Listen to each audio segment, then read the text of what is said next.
Төрт жолдың тарауы төрт терезе деп аталады, тоғының ішінде, шаңырақтың ішіндегі. Төрт жағымызда тоғық деген сөз біздің.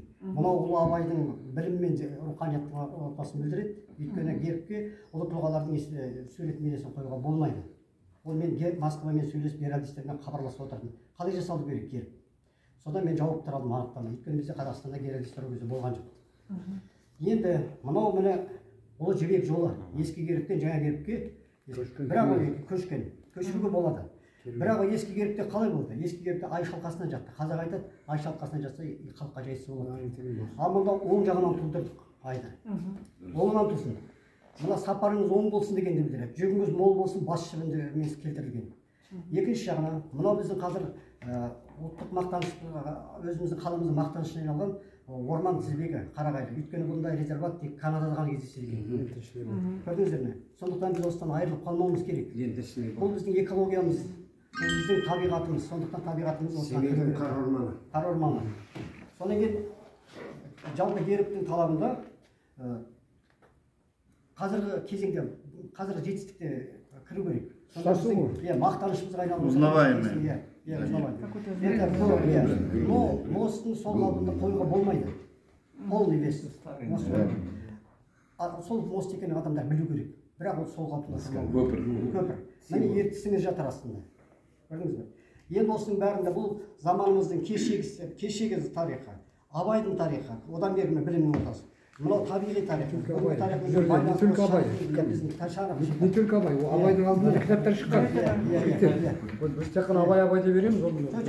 Негізі Абайға шейін кітап шыққан. Қазанда да шыққан, Қырымда да шыққан кітаптар. Оған шейін Абай деген сөзі. Қарлығаштар. Негізі кітапты шыққан айтып отырмыз. Енді бұл гербтің ең басты маңызына келейін енді. Сіздер жаңа полигонда отырсыздар. Қазақ даласында Семейде 40 жыл осы қасіретті тартқан қала жоқ. Бұл өзіміз сан рет телевизордан түсіп айтқанбыз, полигон туралы сіздерге рахмет, осы еңбектеріңізге жеміс тілеймін. Сонда мына жеті қарлығаш бұл біздің бүгінгі ғана емес, болашаққа деген алға қойған мақсатымыз. Өйткені мынау бейбітшілік аралында, Түйемойнақ аралында, анау төр жағында бейбітшілік стелласы деген бар. Сонда мен қаланы көп араладым. Қайсысын қоюға болады, қайсысын қоюға болмайды. Маңызды дүниелер болу керек. Герб деген ал күнде осатын нәрсе емес. Сонда 40 жыл адым қасіретін жеңген қаламызға өзінің қарлығаштары оралды шаңыраққа. Енді осы жеті қарлығашымыз мәңгі қаламыздан кетпесін. Біздің болашаққа қойған арманымыз тек бейбітшілікке, берекесі үйресін деп. Қызыл түс ол маған жылылықты. Бейбітшілік болса көгершін болады ғой. Қазақи стильмен жасалып отыр. Қарлығаш. Өйткені бұл біздің қаламызда бар. Сондықтан осылай мағынада жасалған, бірақ енді осының тәуелсіздіктің 30 жылдығына үлкен тарту бола ма деп ойлаймын. Ал жақтан ешқандай реакция болмай жатыр да. Бұл қалай сонда? Бұл Семейдің гербін қабылдатқан не кедергі?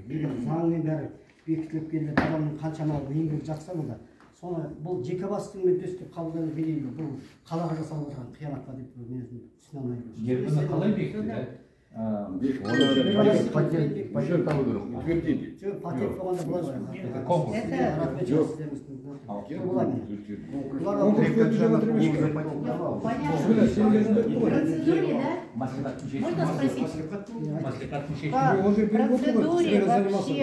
Так, давайте не будем друг другу мешать.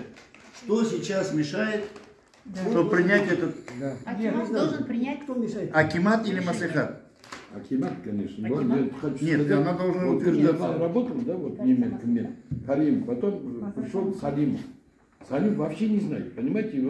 Честно скажу, про Алашардиновца, когда я говорил, он мне говорит, ты это враги народа, вообще не надо говорить. Он вообще не разбирается. В этом он его близко не подпускал. Говорит, его вообще, говорит, не подпускайте. Вот такое вот отношение было, и до сих пор сложилось такое же отношение. Поэтому герб нормальный. Бәрі дұрыс нетіп отыр, генеральный комиссия қолдап отыр, мен ойымша, акиматқа біз бәрін жазуымыз керек, маслихат отыр, міне біз. Нұротан біз мүшелері отырмыз. Маслихат, вот в Актобе принял маслихат, вот написано. Ну, значит, маслихат должен быть. Былай істейікші, давайте Құсекең тыңдайық, қысқайтшы. Порядок утверждения данного геральдики. Сенің кезінде басталған. Вот в интернете нашли же. Вот, давайте так сделаем. Вот законность узнать весь порядок, да, процедуру.